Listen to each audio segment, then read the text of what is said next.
স্বাগত দীপ্ত রাতের সংবাদে। আপনাদের সাথে আছি আমি আনোয়ারুল আলম। শুরুতেই জানাবো সংবাদ শিরোনাম। উন্নত ও নিরাপদ জীবনের স্বপ্নে লাখ লাখ মানুষ ঝুঁকি নিয়ে বিভিন্ন দেশে পাড়ি দিচ্ছে, ঘটছে প্রাণহানি। মরক্কো থেকে একদিনে স্পেন গেছে 50,000 অভিবাসন প্রত্যাশী।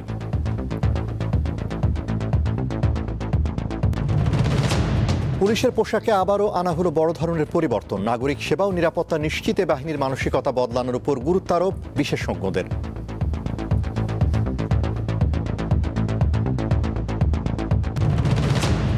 সরকার উদার গণতান্ত্রিক দেশ গড়তে চায়, মৌলবাদীদের প্রশ্রয় দেওয়া হবে না জানালেন মির্জা ফখরুল। বিএনপি ক্ষমতায় থাকার অধিকার হারিয়েছে, দাবি জামায়াতের।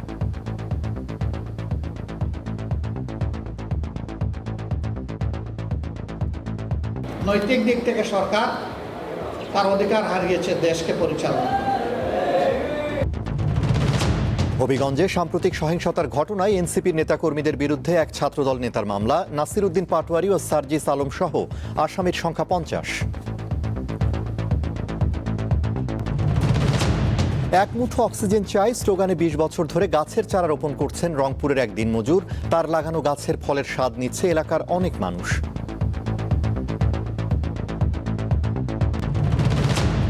রাজধানীর বাজারে কাঁচা মরিচের ঝাল বেড়েই চলছে। প্রতি কেজির জন্য গুনতে হচ্ছে 380 থেকে 400 টাকা পর্যন্ত। নিম্ন মধ্যম আয়ের ক্রেতাদের হতাশা। মরিচের দাম নর্মালি আপনার 100 থেকে 150 টাকা থাকে, বাট এটা অলমোস্ট 3 গুণ ছাড়িয়ে গেছে। 400 টাকা কেজি, ও 100 টাকা।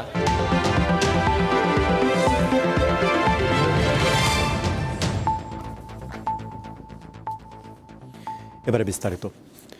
উন্নত ও নিরাপদ ভবিষ্যতের স্বপ্নে প্রতিবছর জীবনের ঝুঁকি নিয়ে লাখ লাখ মানুষ বিভিন্ন দেশে পাড়ি দিচ্ছে, ফলে ঘটছে প্রাণহানি। বৃহস্পতিবার 24 ঘন্টায় মরক্কো থেকে সাগরপথে স্পেন গেছে অন্তত 50,000 মানুষ। এ সময় ডুবে 19 জন প্রাণ হারিয়েছে। যুদ্ধ ও সহিংসতার কারণেও বহু মানুষ অন্য দেশে স্থায়ী হওয়ার চেষ্টা করছে। ইউরোপের প্রবেশদ্বার স্পেনের সেউতা সীমান্ত। বৃহস্পতিবার মরক্কো থেকে আচমকা হাজার হাজার মানুষ জড়ো হয় এই এলাকায়। কেউ সাঁতরে, কেউ কাঁটাতারের বেড়া টপকে স্পেনে ঢোকার চেষ্টা করে। তাদের মধ্যে পানিতে ডুবে প্রাণ হারিয়েছে বেশ কয়েকজন।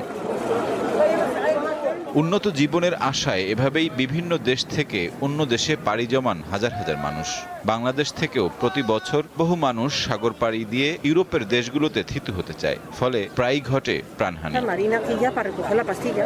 বিস্তীর্ণ আটলান্টিকের ওপারেও একই চিত্র। রাজনৈতিক নিপীড়ন, সহিংসতা আর দারিদ্র্য থেকে বাঁচতে হাজার হাজার মানুষ জীবনের ঝুঁকি নিয়ে পাড়ি দিচ্ছে পানামার দুর্গম জঙ্গল। পশ্চিম এশিয়ার সংঘাতে এই সংকট আরও গভীর হয়েছে। লেবাননে নতুন করে 4 লাখের বেশি মানুষ বাস্তুচ্যুত হয়েছে। ইরানের সামরিক হামলার পর হাজার হাজার মানুষ আশ্রয় নিয়েছে আর্মেনিয়ায়। আর ইরান ও লেবাননে আশ্রয় নেওয়া বহু সিরীয় ও আফগান শরণার্থী নতুন করে আবারও পড়েছে অনিশ্চয়তার মুখে। দক্ষিণ এশিয়াতেও সংকট তীব্র। বাংলাদেশে প্রায় 12 লাখ রোহিঙ্গা শরণার্থী বন্যা ও তহবিল সংকটের মধ্যে মানবিক বিপর্যয়ের মুখে। একই সময়ে ভারত বাংলাদেশ সীমান্তে পুশ ইন ইস্যু নতুন উত্তেজনা তৈরি করেছে। বিশ্লেষকদের মতে দীর্ঘস্থায়ী যুদ্ধ, ভূ রাজনৈতিক প্রতিদ্বন্দ্বিতা, কঠোর সীমান্ত নীতি এবং জলবায়ু পরিবর্তন, এই 4 কারণই মূলত বৈশ্বিক বাস্তুচ্যুতি বাড়িয়ে দিয়েছে। সাইফুর রহমান শিশির, দীপ্ত বার্তাকক্ষ। ফের পরিবর্তন এসেছে পুলিশের পোশাকে। গাঢ় নীল ও হালকা জলপাই রঙের শার্ট ও খাকি প্যান্ট পরে দায়িত্ব পালন শুরু করেছেন বাহিনীর সদস্যরা। বিশ্লেষকরা বলছেন, পোশাক পরিবর্তনের এই বিপুল অর্থ যদি পুলিশের আধুনিকায়ন, তদন্তের মানোন্নয়ন ও লজিস্টিক সাপোর্ট বৃদ্ধিতে খরচ হতো, তবে রাষ্ট্র ও জনগণের উপকার হতো। ব্রিটিশ আমল থেকে শুরু করে 21 শতাব্দী, সময় বদলেছে শাসন ব্যবস্থা, সেই সাথে বারবার বদলেছে পুলিশের পোশাক। 1971 সালে স্বাধীনতার পর থেকে এখন পর্যন্ত তাদের পোশাকে 5 বার বড় ধরনের পরিবর্তন এসেছে। কখনো খাকি থেকে নীল, কখনো জলপাই সবুজ, আবার কখনো মহানগর ও জেলা ভেদে ভিন্ন ভিন্ন রঙের পোশাক পরেছেন আইনশৃঙ্খলা রক্ষাকারী বাহিনীর সদস্যরা। সব শেষ পরিবর্তন এসেছে 24-এর গণ অভ্যুত্থানের পর অন্তর্বর্তী সরকারের আমলে। বর্তমান স্বরাষ্ট্রমন্ত্রীর তথ্যমতে নতুন পোশাকের রং নিয়ে পুলিশ সদস্যদের আপত্তি রয়েছে, তাই আরেক দফা পরিবর্তনের সিদ্ধান্ত নিয়েছে বিএনপি সরকার। প্রজ্ঞাপন জারির পর পুলিশ ফিরেছে আগের খাকি পোশাকে। এখন জেলাসহ অন্যান্য ইউনিটের শার্ট গাঢ় নীল রঙের, সব মেট্রোপলিটন পুলিশ সদস্যদের শার্ট হালকা জলপাই রঙের, তবে সবার প্যান্টের রং খাকি। এই পরিবর্তন পুলিশ বাহিনীর মানসিকতার পরিবর্তনে কতটা ভূমিকা রাখবে? এই কলোনিয়াল পুলিশ কিন্তু পাল্টায় না, এবং যেরকম নৃশংসভাবে জুলাই অগাস্টে আমরা এই পুলিশের আচরণকে দেখেছি, এই পোশাক পরিবর্তন করলে কি এই আচরণটা থেমে যাবে? এটা একটা প্রশ্ন। যে যতই বলুক পুলিশ সংস্কার, পুলিশ অমুক তমুক, আসলে যখন চেঞ্জ করতে পারে কে? আপনি যে কোনো সিস্টেম চেঞ্জ করতে পারে তো যারা রাষ্ট্রীয় ক্ষমতায় থাকে তারাই তো পারে।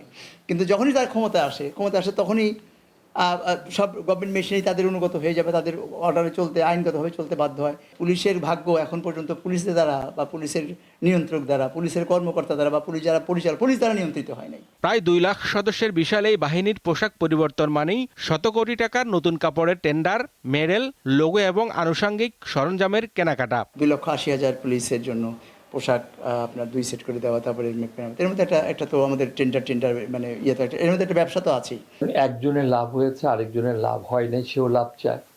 এই ব্যবসায়িক মনোভাব আমলাতন্ত্রের মধ্যে রাষ্ট্রের নানা শাখা প্রশাখার মধ্যে ঢুকে গেছে।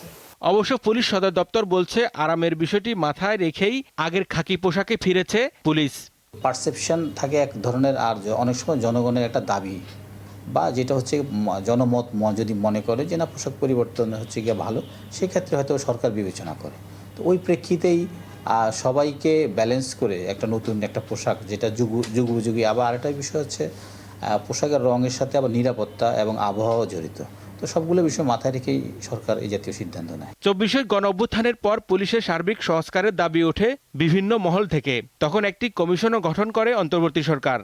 পোশাকের রং বা নকশা যাই হোক, পুলিশের ঔপনিবেশিক চরিত্র ও হয়রানিমূলক মানসিকতার পরিবর্তনই সাধারণ মানুষের প্রত্যাশা। হেদায়েতুল্লাহ সীমান্ত, দীপ্ত সংবাদ, ঢাকা। বাংলাদেশের সাবেক প্রধানমন্ত্রী শেখ হাসিনাকে ভারতের মাটি ব্যবহার করে রাজনৈতিক কর্মকাণ্ডের অনুমতি দেওয়া হয়নি বলে জানিয়েছে দেশটির সরকার। বৃহস্পতিবার লোকসভায় উত্থাপিত পার্লামেন্টের পররাষ্ট্র বিষয়ক স্থায়ী কমিটির প্রতিবেদনের জবাবে ভারত সরকার তাদের অবস্থান তুলে ধরেছে। ভারতীয় কংগ্রেসের পার্লামেন্ট সদস্য শশী থারুরের সভাপতিত্বে গঠিত কমিটি ভারত বাংলাদেশ সম্পর্কের ভবিষ্যৎ গতিপথ পর্যালোচনা করে এবং বিভিন্ন সুপারিশের অগ্রগতি সম্পর্কে হালনাগাদ তথ্য চায়। এর পরিপ্রেক্ষিতে দেওয়া সরকারের প্রতিবেদনে বলা হয়েছে, অন্য কোনো দেশের বিরুদ্ধে পরিচালিত রাজনৈতিক কর্মকাণ্ডে নিজেদের ভূখণ্ড ব্যবহার করতে না দেওয়ার নীতি ভারত ধারাবাহিকভাবে অনুসরণ করে আসছে। শেখ হাসিনার ক্ষেত্রেও একই নীতি বজায় আছে।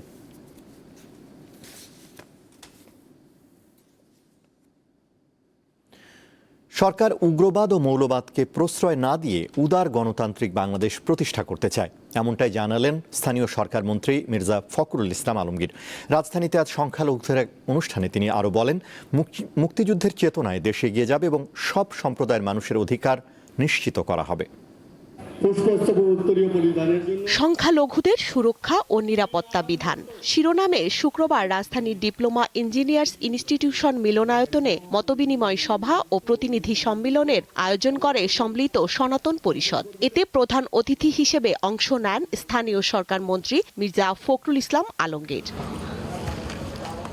বিএনপি মহাসচিব বলেন, দেশে ধর্মের নামে বিভাজন সৃষ্টির কোনো সুযোগ নেই। সরকার একটি উদার রাষ্ট্র গঠন করতে চায়। এখানে বিভাজনের প্রশ্ন কখনোই আসা উচিত নয়।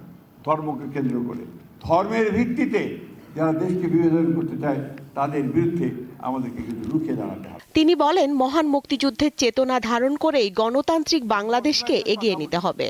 যারা ৭১কে ভুলে যেতে চায় বা ভুলিয়ে দিতে চায় তারা কখনো বাংলাদেশে বিশ্বাস করে না। বাংলাদেশে বিশ্বাস করতে হলে 1971 সালকে অবশ্যই সামনে আনতে হবে। একই সঙ্গে আমরা জুলাইকে অস্বীকার করতে পারি না। আমরা এখানে উগ্রবাদকে প্রশ্রয় দিতে পারি না, মৌলবাদকে প্রশ্রয় দিতে পারি না। আমরা এখানে একটা উদারপন্থী গণতান্ত্রিক বাংলাদেশ আমরা নির্মাণ করতে চাই। সংখ্যালঘু সম্প্রদায়ের মানুষের জীবন, সম্পদ ও ধর্মীয় অধিকার রক্ষায় সরকার সতর্ক রয়েছে বলেও জানান মির্জা ফখরুল ইসলাম আলমগীর। সকল ধর্মের সকল মানুষের অধিকারকে সুরক্ষার জন্য, তাদের সম্পদকে সুরক্ষার জন্য সব রকম ব্যবস্থা আমরা গ্রহণ করেছি। স্বস্তিকা সিংহ, দীপ্ত সংবাদ, ঢাকা। জাতীয় সংসদের বিরোধী দলীয় নেতা ও জামায়াতে ইসলামীর আমির শফিকুর রহমান বলেছেন, দেশ পরিচালনায় ব্যর্থতার দায় স্বীকার করায় সরকার নৈতিকভাবে ক্ষমতায় থাকার অধিকার হারিয়েছে। আজ জাতীয় প্রেস ক্লাবে এক অনুষ্ঠানে তিনি কথা বলেন। স্থানীয় সরকার মন্ত্রী ও বিএনপি মহাসচিব মির্জা ফখরুল ইসলাম আলমগীরের সাম্প্রতিক বক্তব্যের প্রসঙ্গ টেনে শফিকুর রহমান বলেন, সরকারের 5 মাসে দুর্নীতি বন্ধ হয়নি। এমন পরিস্থিতিতে তাদের ক্ষমতায় থাকার নৈতিক অধিকার নেই। গণভোটের রায় বাস্তবায়ন না করলে জনগণকে সাথে নিয়ে আন্দোলনের হুঁশিয়ারি দেন জামায়াতের আমির। ব্যর্থতার দায় যখন স্বীকার করলেন, তখন কি এই সরকারের আর ক্ষমতায় থাকার কোনো নৈতিকতা থাকে? নৈতিক দিক থেকে সরকার তার অধিকার হারিয়েছে দেশকে পরিচালনা করার। তিনি তো প্রেসের সামনে খোলামেলা বলেছেন, তো এটা তো গোপন কোনো কথা না। এটি হচ্ছে এই সরকারের আমলের বাস্তব চিত্র। হবিগঞ্জে হামলার ঘটনায় এবার জাতীয় নাগরিক পার্টি এনসিপির কেন্দ্রীয় নেতা নাসির উদ্দিন পাটোয়ারি ও সার্জিস আলম সহ 9 জনের নাম উল্লেখ করে মামলা দায়ের করেছেন এক ছাত্রদল নেতা। এতে 50 জনকে অজ্ঞাত আসামি হিসেবে উল্লেখ করা হয়েছে।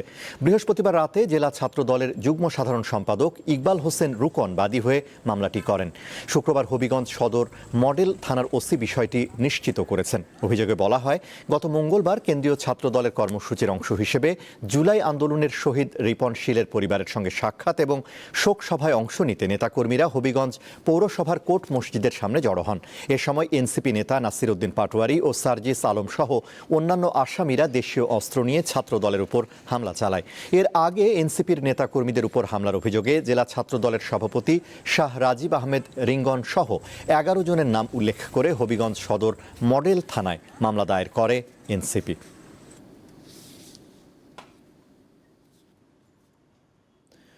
জুলাই গণঅভ্যুত্থানের পর ধর্মকে পুঁজি করে নতুন ফ্যাসিবাদী প্রবণতা মাথা চাড়া দিয়ে উঠছে। এই প্রবণতার বিরুদ্ধে সবাইকে সতর্ক থাকতে হবে। আজ জুলাই গণঅভ্যুত্থানের 2য় বর্ষপূর্তির অনুষ্ঠানে এই অভিযোগ করেন গণসংহতি আন্দোলনের আহ্বায়ক, পরিকল্পনা প্রতিমন্ত্রী জোনায়েদ সাকি ও জাহাঙ্গীরনগর বিশ্ববিদ্যালয়ের সাবেক শিক্ষক অধ্যাপক আনু মোহাম্মদ। জুলাই গণ অভ্যুত্থানের 2য় বর্ষপূর্তি উপলক্ষে শুক্রবার রাজধানীর কেন্দ্রীয় শহীদ মিনারে সমাবেশের আয়োজন করে গণসংহতি আন্দোলন। রাজধানী সহ দেশের বিভিন্ন জেলা থেকে সংগঠনের নেতাকর্মীরা এতে অংশ নেন। এতে বক্তারা বলেন, জুলাই গণ অভ্যুত্থান একদিনের কোনো ঘটনা নয়, এটি দীর্ঘ আন্দোলন, ত্যাগ ও প্রতিরোধের কারণে ঘটেছে। নতুন ফ্যাসিবাদ যারা ধর্মের বয়ান দিয়ে, নিজস্ব বয়ান দিয়ে মানুষে বিভাজন তৈরি করতে চায়, তারা মানুষকে উত্তেজিত করে পানি ঘোলা করতে চাইছে। জনগণকে আজকে সতর্ক থাকতে হবে।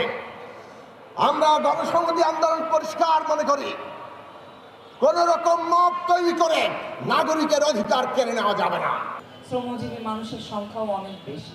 জুলাই গণ অভ্যুত্থানের 2য় বর্ষপূর্তিতে শাহবাগে সমাবেশের আয়োজন করে network for people's action NPA। এ সময় বক্তারা বলেন, গণ অভ্যুত্থানে শ্রমজীবী মানুষ গুরুত্বপূর্ণ ভূমিকা রেখেছে, কিন্তু তারা কাঙ্ক্ষিত মর্যাদা থেকে বঞ্চিত।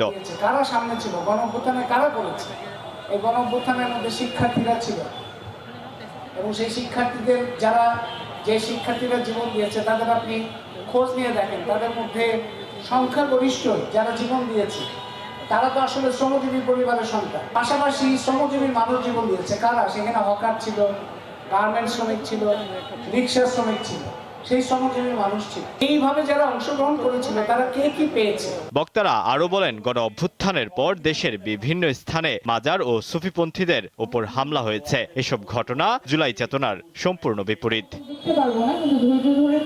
আলোয়ান খান, দীপ্ত সংবাদ, ঢাকা। প্রধানমন্ত্রী তারেক রহমান আজ নিজে গাড়ি চালিয়ে ঢাকা উত্তর সিটি কর্পোরেশন এলাকার বর্জ্য ব্যবস্থাপনা, সবুজায়ন, পানি নিষ্কাশন ও সার্বিক নগর ব্যবস্থাপনা সরেজমিনে পরিদর্শন করেছেন। বিকেলে সংশ্লিষ্টদের নিয়ে তিনি এই পরিদর্শনে বের হন। এর আগে স্থানীয় সরকার, পল্লী উন্নয়ন ও সমবায় প্রতিমন্ত্রী মীর শাহে আলম ও ঢাকা উত্তর সিটি কর্পোরেশনের প্রশাসক মোহাম্মদ শফিকুল ইসলাম খান মিল্টনকে নিজের বাসভবনে ডেকে নেন প্রধানমন্ত্রী। পরে তাদের সঙ্গে নিয়ে রাজধানীর ইসিবি চত্বর, Mirpur DOHS, Uttara, airport road, Mohakhali, Farmgate, Mohammadpur ও বনানী সহ বিভিন্ন এলাকা পরিদর্শন শেষে সন্ধ্যায় গুলশান এভিনিউয়ের বাসভবনে ফেরেন প্রধানমন্ত্রী। বিভিন্ন স্থানে তিনি সমস্যা চিহ্নিত করেন এবং কয়েকটি বিষয়ে অসন্তোষ প্রকাশ করে দ্রুত ও কার্যকর ব্যবস্থা গ্রহণের নির্দেশ দেন।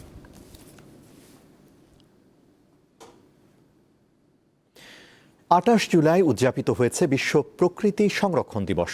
প্রাকৃতিক সম্পদ সংরক্ষণ, উদ্ভিদ ও প্রাণী জগতের সুরক্ষা, জীববৈচিত্র্য হ্রাস ও দূষণের মতো পরিবেশগত হুমকি সম্পর্কে সচেতনতা বাড়াতে এই দিনটি পালন করা হয়। বাংলাদেশের প্রাণ প্রকৃতি নিয়ে দীপ্ত সংবাদ ধারাবাহিক প্রতিবেদন প্রচার করছে। আজ রয়েছে রংপুরের এক বৃক্ষপ্রেমীকে নিয়ে প্রতিবেদন।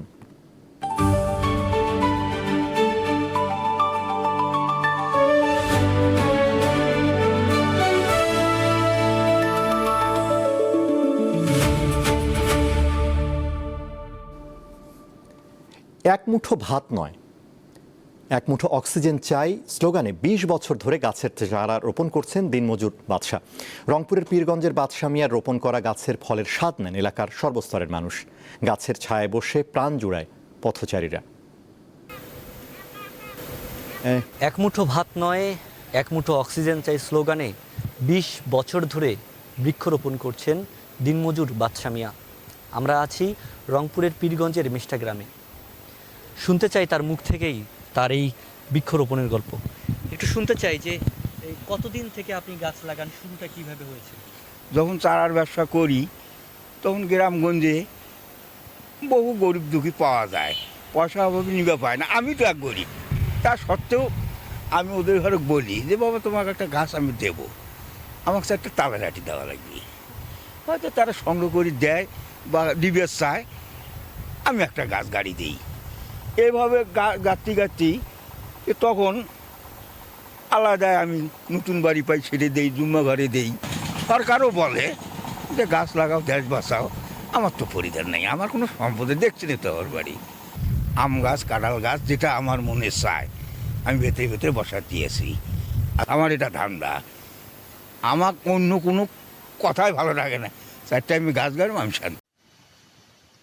গত 11 জুলাই ঢাকার আব্দুল করিম সাহিত্য বিষয়ক মিলনায়তনে দ্বিজেন শর্মা পরিবেশ পদক 2025-এর বৃক্ষশাখা সম্মাননা পেয়েছেন বাদশা। এ সম্পর্কে তার অনুভূতি জানতে চাই আমরা। এই যে একটা প্রাইজ পানো, টাকা পানো, আমি আনন্দ। এই বয়সে আমার খুব কষ্ট হলে আমি এখন খুশি। এ যাবতে আমার গাছ নাহলে 30,000-এর কাছে গেছে। বয়সের ভারে বাদশা নুয়ে পড়লেও তার গাছগুলো এখন চিরযৌবনা। তার তেমন কোনো চাওয়া নেই, কিন্তু সরকার যদি তাকে পৃষ্ঠপোষকতা করে, তার হয়তো এই যে বৃক্ষরোপণের যে এক মুঠো ভাত নয়, এক মুঠো অক্সিজেন চাই যে স্লোগানে যে তার বৃক্ষরোপণের কর্মসূচি, সেই কর্মসূচি কিন্তু অব্যাহত থাকবে। তিনি কিন্তু এটাও জানিয়েছেন। ফেরদৌস জয়, দীপ্ত টেলিভিশন। এবার থাকছে উদ্দীপ্ত যা কিছু ভালো ও উদ্দীপনার।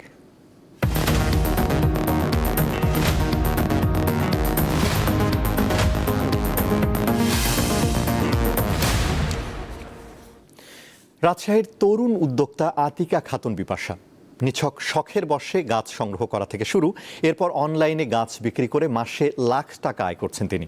ভালোবাসা, পরিশ্রম আর পরিবারের সহযোগিতায় ছাদের ছোট্ট বাগানটি এখন তার আয়ের উৎস। কনক্রিটের এই শহরে এ যেন সবুজের রাজ্য। তবে সারি সারি কাঠগোলাপ, আমিনি, বেলি, অ্যাডিনিয়াম সহ বিভিন্ন প্রজাতির নানা ধরনের ফুলের গাছ। পাশেই রয়েছে থাই মাল্টা, আনার, ড্রাগন সহ বিভিন্ন প্রজাতির ফলের গাছও। এই সবুজ স্বপ্নের কারিগর রাজশাহীর তরুণ উদ্যোক্তা আতিকা খাতুন বিপাশা। এই গল্পই শুনবো তার কাছ থেকে। 2018 সাল থেকেই ছাদে বাগান করা শুরু করে দিই, আমার শখের গাছ সংগ্রহ করা শুরু করে দিই। ফেসবুকে বিভিন্ন গাছের গ্রুপ থাকে, সেই গাছের গ্রুপে আমি বিভিন্ন গাছের গ্রুপের সঙ্গে যুক্ত হই এবং সেখানে নানা ধরনের গাছের কোয়ালিটি আমি দেখি। তারপরে আমি যেসব গাছগুলো লাগাই সেই গাছগুলো যখন বিভিন্ন জায়গার মানুষকে আমি অনলাইনের মাধ্যমে গাছ গিফট করা আমি শুরু করি। ছোট ছোট গাছ কুরিয়ারের মাধ্যমে প্যাকেট করে করে আমি পুরো বাংলাদেশে গিফট করতাম। তারপর থেকে আমি ভাবলাম, চিন্তা করলাম যে আমি কেননা কিছু যদি আমি গাছ সেল করতে পারি, আমি তাহলে নতুন কালেকশন বাড়াতে পারবো। তারপরে আমি কিছু কিছু করে অল্প অল্প করে সেল পোস্ট দেওয়া শুরু করি, কিন্তু একদম শুরু থেকেই আমি খুব ভালো সাড়া পাই এবং প্রথম অবস্থাতেই আমার প্রায় 50,000 টাকার মতো অর্ডার চলে আসে। তারপরে তখন থেকেই আমি গাছ এই সেলিংটা আমার শুরু হয়ে যায় অনলাইনের মাধ্যমে। অনলাইনে আমি পুরো বাংলাদেশে গাছ সেল করে থাকি, আর হোম ডেলিভারির মাধ্যমে পুরো বাংলাদেশে আমাদের গাছগুলো প্যাকেটিং করে সুন্দর করে আমরা একদম বাড়িতে পৌঁছে দেওয়ার ব্যবস্থা করে দিই।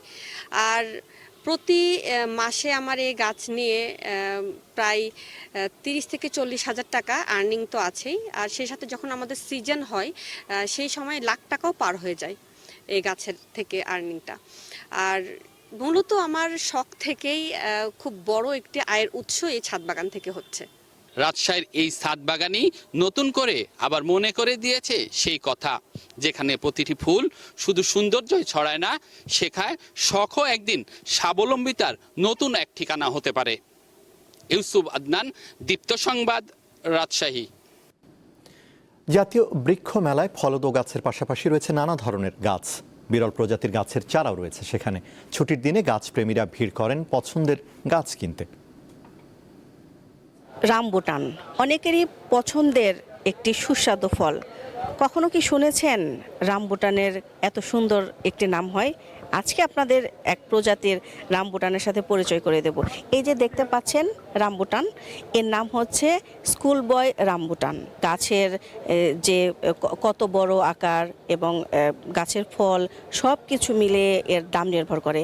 ছোট আকার থেকে শুরু করে বড় পর্যন্ত এর দাম সর্বোচ্চ 2 লাখ টাকা আছে এবং কোনো ক্ষেত্রে 2 লাখ টাকার পরেও আছে। অনেকেই আছে যারা রামবুটান গাছ কিনতে চান এবং গাছপ্রেমীরা অনেকেই আছেন একটু বিরল টাইপের গাছ চান, তারা আসতে পারেন জাতীয় বৃক্ষ মেলা এবং কিনতে পারেন পছন্দের এই স্কুল বয় রামবুটান গাছটি। এখানে রয়েছে আপনার স্কুল বয় রামবুটান, যেটা স্কুল বয়, এটা সবচেয়ে বেশি দামি প্রজাতি। এটার দাম হচ্ছে আপনার 2 লাখ টাকা। আমাদের প্রায় অনেকগুলা চারাই সেল হয়ে গেছে। যে স্কুল বয় যে রামবুটানটা, ওইটা প্রায় 2-3টা চারা সেল হয়ে গেছে। শুধু ফলদও নয়, মেলায় দেখা গেছে বিভিন্ন ধরনের বনজ ও ভেষজ গাছের চারা। জাতীয় বৃক্ষ মেলায় দেশি বিদেশি নানা প্রজাতির পাশাপাশি রয়েছে বিভিন্ন ধরনের দুর্লভ গাছ। আধমরা, রাবার গাম, রক্তচন্দন, বাইলাম, বিঘ্নে সহ দুর্লভ গাছের চারা কিনতে পারছেন গাছপ্রেমীরা। এছাড়া 20 থেকে 30 বছরের পুরনো বনসাই সবার নজর কাড়ছে।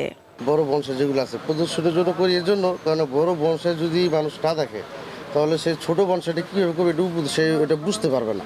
আমাদের বনসাই সাধারণত ছোট থেকে বড় যেগুলো আছে, আপনার সর্বনিম্ন হচ্ছে গিয়ে আপনার 3,000 টাকা সর্বনিম্ন, আর উপরে 5 থেকে 6 লাখ টাকার ভিতরে পেয়ে যাবে।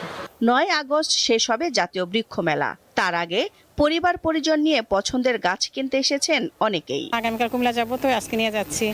এখানে আছে 12 আপনার কাঁঠাল হলো কষছাড়া কাঁঠাল, যেটা বেলটা কষছাড়া। গাছ পছন্দ জবা গাছ, কদম গাছ আর বেলি গাছ। আমাদের একটা বেলকুনি, ওই বেলকুনিতে মানে আমার পছন্দ যে গাছগুলো আছে মানে 25-30টার মতো গাছ আছে আর কি। তো এখন যেটা নেই, আমি কিছু ইনডোর প্ল্যান্ট নিব আর কি। দিলশাদানি, দীপ্ত সংবাদ, ঢাকা। রাজধানীতে কাঁচা মরিচের দাম বেড়েই চলছে। আজ প্রতি কেজির জন্য গুনতে হয় 380 থেকে 400 টাকা। এই অবস্থায় নিম্ন মধ্যম আয়ের ক্রেতারা হতাশা প্রকাশ করেন।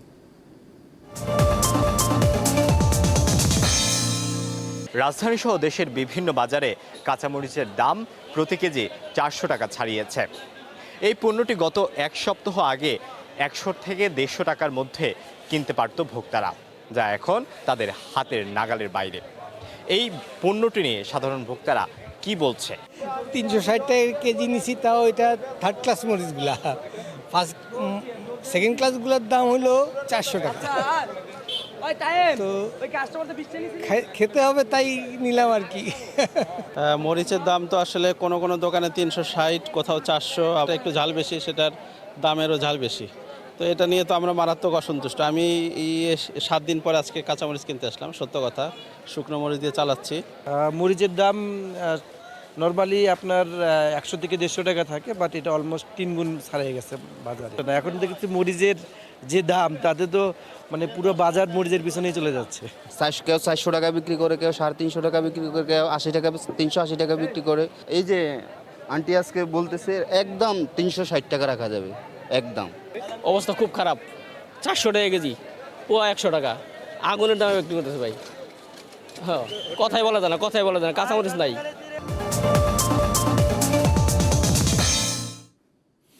এবার আরও কিছু খবর নিয়ে থাকছে সংবাদ সংক্ষেপ। নেত্রকোনার মেয়ে নাজমিন আক্তার লিজাকে বিয়ে করতে ছুটে এসেছেন চীনা নাগরিক ওয়াং সুলিন। ইসলাম ধর্ম গ্রহণের পর তার নতুন নাম রাখা হয়েছে মোহাম্মদ নুরুদ্দিন। ফেসবুকে পরিচয়, এরপর প্রেম। 21 জুলাই বিয়ে করেন তারা। সাভারের আশুলিয়ায় মুদি দোকানে ফেলে যাওয়া ভ্রমণ ব্যাগ থেকে একটি বোমা উদ্ধার করেছে পুলিশ। বোমাটি প্রেসার কুকারে বিশেষ কায়দায় রাখা ছিল। শুক্রবার এটি নিষ্ক্রিয় করে পুলিশ। যান্ত্রিক ত্রুটির কারণে চট্টগ্রামের মিরসরাইয়ে প্রায় 1.5 ঘন্টা থেমেছিল আন্তনগর ট্রেন সোনার বাংলা এক্সপ্রেস। শুক্রবার বিকেলে চট্টগ্রাম থেকে ঢাকার উদ্দেশ্যে ছেড়ে আসার পর একটি কোচে যান্ত্রিক ত্রুটি দেখা দেওয়ায় ট্রেনটি সেখানে থামিয়ে দেওয়া হয়। সরকারি চাকরির পরীক্ষায় অন্যের হয়ে অংশ নেওয়ার অভিযোগে 3 জনকে গ্রেফতার করা হয়েছে। তাদের 2 জন চট্টগ্রামের আগ্রাবাদে কর কমিশনারের কার্যালয়ে অফিস সহায়ক হিসেবে কর্মরত এবং একজন 45তম বিসিএসে সমবায় ক্যাডারে সুপারিশপ্রাপ্ত। আন্তর্জাতিক। গাজা ইসরায়েলের সামরিক অভিযান চলাকালে দেশটিতে অস্ত্র ও সামরিক সরঞ্জাম রপ্তানি করেছে ভারত। ওই সময় ভারত থেকে অনেকগুলো অস্ত্রের চালান ইসরায়েলে পাঠানো হয়। আন্তর্জাতিক মানবাধিকার সংস্থা অ্যামনেস্টি ইন্টারন্যাশনালের এক প্রতিবেদনে বলা হয়েছে 2023 সালের 7 অক্টোবর হামাসের হামলার পর থেকে 2025 সালের 30 নভেম্বর পর্যন্ত অন্তত 2596টি অস্ত্রের চালান ভারত থেকে ইসরায়েলে পাঠানো হয়। এসব চালানে ছিল অস্ত্র, গোলা বারুদ ও সামরিক সরঞ্জাম।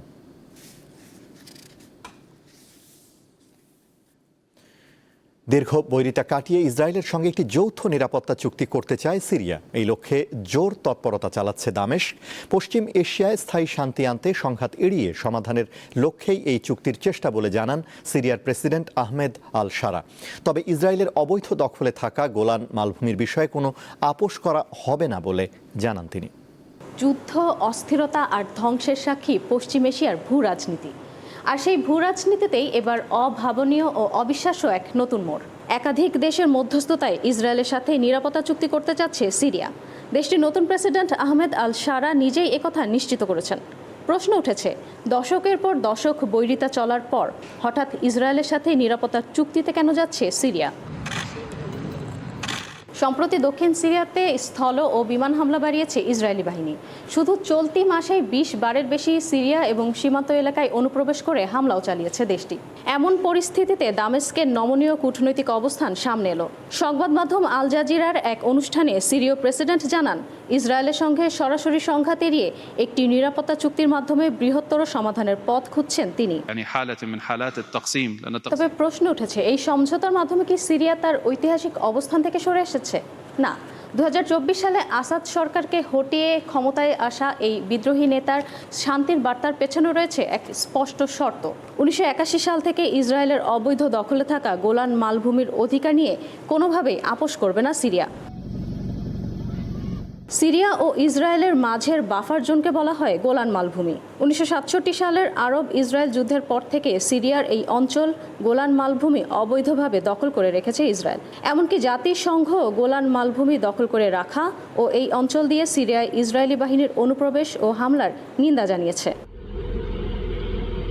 ইসরায়েলকে বাফার জোন গোলান মালভূমি থেকে সেনা ও দখলদারিত্ব প্রত্যাহারের আহ্বান জানিয়েছে সিরিয়া। এছাড়া লেবাননেও সামরিক হস্তক্ষেপের কোনো ইচ্ছা নেই বলে স্পষ্ট জানিয়েছেন আহমেদ আল শারা। ইসরায়েলি অভিযান ও দখলদারিত্ব চলতে থাকলে পশ্চিম এশিয়াতে শান্তি প্রতিষ্ঠা সম্ভব নয়। তাই ইসরায়েলের সাথে শান্তির পথে হাঁটতে চায় সিরিয়া। এছাড়া পশ্চিম এশিয়ার চলমান সংঘাত ছড়ালে বড় ধরনের আঞ্চলিক বিপর্যয় দেখা দিতে পারে। তাই একটি আঞ্চলিক সমাধানের পক্ষে সিরিয়া সরকার, যা সামগ্রিক উত্তেজনা কমিয়ে স্থিতিশীলতা বজায় রাখবে। ইশরাত সুমা, দীপ্ত বার্তা কক্ষ। খেলার খবর। শুধু বিদেশ সফর নয়, খেলোয়াড়দের মান উন্নয়ন আর ফলাফলের দিকে জোর দেওয়ার কথা জানিয়েছেন ন্যাশনাল প্যারা অলিম্পিকের নতুন কমিটি প্রধান। 4 বছরে সরকার ও ক্রীড়া মন্ত্রণালয়ের সাথে পরিকল্পনার মাধ্যমে প্রতিবন্ধী অ্যাথলেটদের অনন্য উচ্চতায় নিয়ে যেতে চান তিনি। এক্ষেত্রে বিভাগ ও জেলা পর্যায়ে কার্যক্রম শুরু করার কথা জানান ন্যাশনাল প্যারা অলিম্পিক কমিটির সভাপতি। সরকার পরিবর্তনের পর দেশের প্রায় সব ক্রীড়া ফেডারেশনেই পরিবর্তনের হাওয়া বইছে। এমন পরিস্থিতিতে গেল সপ্তাহে অনুষ্ঠিত হলো ন্যাশনাল প্যারালিম্পিক কমিটি ও বাংলাদেশের নির্বাচন। 2024 সালের পর পূর্ণাঙ্গ 15 সদস্যের কমিটি পাওয়া ফেডারেশন কর্তাদের লক্ষ্য প্যারা স্পোর্টসকে ঢেলে সাজানো এবং ভালো ফলাফলের ভিত্তিতে দেশের প্যারা অ্যাথলেটদের সঠিক পুনর্বাসন। সরকারের সাথে একযোগে আমরা কাজ করতে চাই এবং তাদের এই উন্নয়নে, তাদের অবকাঠামোগত উন্নয়ন, ক্রীড়ার উন্নয়ন এবং সত্যিকার অর্থে ক্রীড়াকে একটি পেশা হিসেবে রূপান্তরিত করার জন্য এই কমিটি আমরা এই সরকারের নেতৃত্বে, মূলত আমরা বলতে পারি যে যুব ক্রীড়া মন্ত্রণালয়ের মাননীয় প্রতিমন্ত্রী মহোদয়, ওনার নেতৃত্বে আমরা কাজ করতে চাই এবং এটিকে যেটা বললাম ডিসেমিনেট করা, অর্থাৎ আপনার প্রান্তিক পর্যায়ে ছড়িয়ে দেওয়া, সেই ছড়িয়ে দেওয়ার ব্যাপারেও আমাদের কিছু পরিকল্পনা আমরা হাতে নিয়েছি।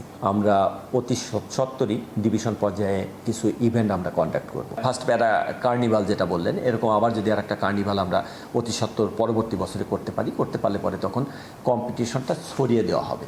2025 সালে জুলাইয়ে দায়িত্ব গ্রহণের পর খেলোয়াড়দের উন্নতির প্রমাণ মেলে বিদেশে বিভিন্ন ইভেন্টে স্বর্ণপদক জয়ের মাধ্যমে। আগামী অক্টোবরে জাপানের আইচি এবং নাগোয়া শহরে অনুষ্ঠিত হবে এশিয়ান প্যারা গেমস। সেখানে 6টি ডিসিপ্লিনে অংশ নেবেন দেশের প্যারা অ্যাথলেটরা। আর্চারি, আপনার সুইমিং এবং আপনার অ্যাথলেটিক্স, এটার পাশাপাশি বচিয়া টিমটা আমাদের বেশ ভালো। ফার্স্ট প্যারা স্পোর্টস অফ বাংলাদেশ যে কার্নিভালটা আমরা করলাম, এই কার্নিভালের মাধ্যমে যে আসলে আমরা এখানে শুধুমাত্র টিম পাঠানোর জন্য টিম পাঠাচ্ছি না, আমরা একটা কম্পিটিটিভ ইভেন্ট এখানে কন্ডাক্ট করেছি স্পোর্টসের ট্রান্সপারেন্সি আনার জন্য এবং ইন্টারন্যাশনালি এটাকে এক্সপোজ করার জন্য একটা ওয়েবসাইট অলরেডি ডেভেলপমেন্টের কাজ হাতে নিয়েছি এবং কিছু দূর আমরা এগিয়েছি। ব্যক্তি সিলেক্ট করা, সংখ্যা নির্ধারণ করা, এ ব্যাপারে আমরা অত্যন্ত সতর্ক থাকব যেন সংখ্যা অধিক আকারে সংখ্যা প্রেরণ করে সরকারি অর্থ ব্যত্যয় ঘটানো বা সরকারি অর্থ নষ্ট করা বা শুধুমাত্র স্পোর্টসের নামে বাইরে গিয়ে ঘুরে আসা,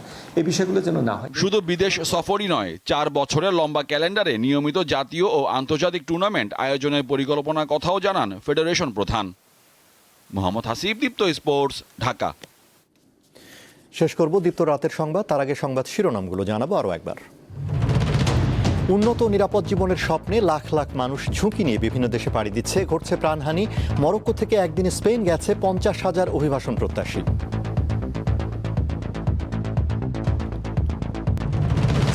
পুলিশের পোশাকে আবারও আনা হলো বড় ধরনের পরিবর্তন। নাগরিক সেবা ও নিরাপত্তা নিশ্চিতে বাহিনীর মানসিকতা বদলানোর উপর গুরুত্ব আরোপ বিশেষজ্ঞদের।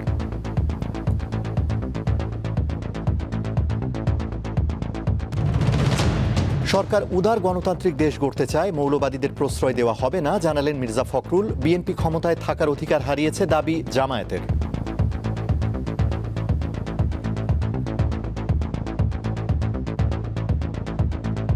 নৈতিক দিক থেকে সরকার তার অধিকার হারিয়েছে দেশকে পরিচালনা। হবিগঞ্জে সাম্প্রতিক সহিংসতার ঘটনায় এনসিপির নেতাকর্মীদের বিরুদ্ধে এক ছাত্রদল নেতার মামলা। নাসির উদ্দিন পাটোয়ারি ও সার্জিস আলম সহ আসামির সংখ্যা 50।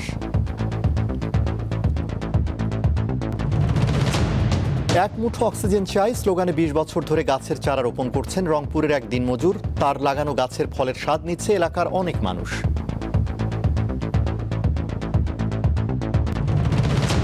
এবং রাজধানীর বাজারে কাঁচামরিচের ঝাল বেড়েই চলছে। প্রতি কেজির জন্য গুনতে হচ্ছে 380 থেকে 400 টাকা পর্যন্ত। নিম্ন মধ্যম আয়ের ক্রেতাদের হতাশা। মরিচের দাম নর্মালি আপনার 100 থেকে 150 টাকা থাকে, বাট এটা অলমোস্ট 3 গুণ ছাড়িয়ে গেছে। 400 টাকা কেজি, পোয়া 100 টাকা। এই ছিল এখনকার মতো। এছাড়া আরও তথ্য বিনোদনের খবর পেতে যুক্ত থাকুন দীপ্ত টিভির ডিজিটাল প্ল্যাটফর্মগুলোতে। ধন্যবাদ।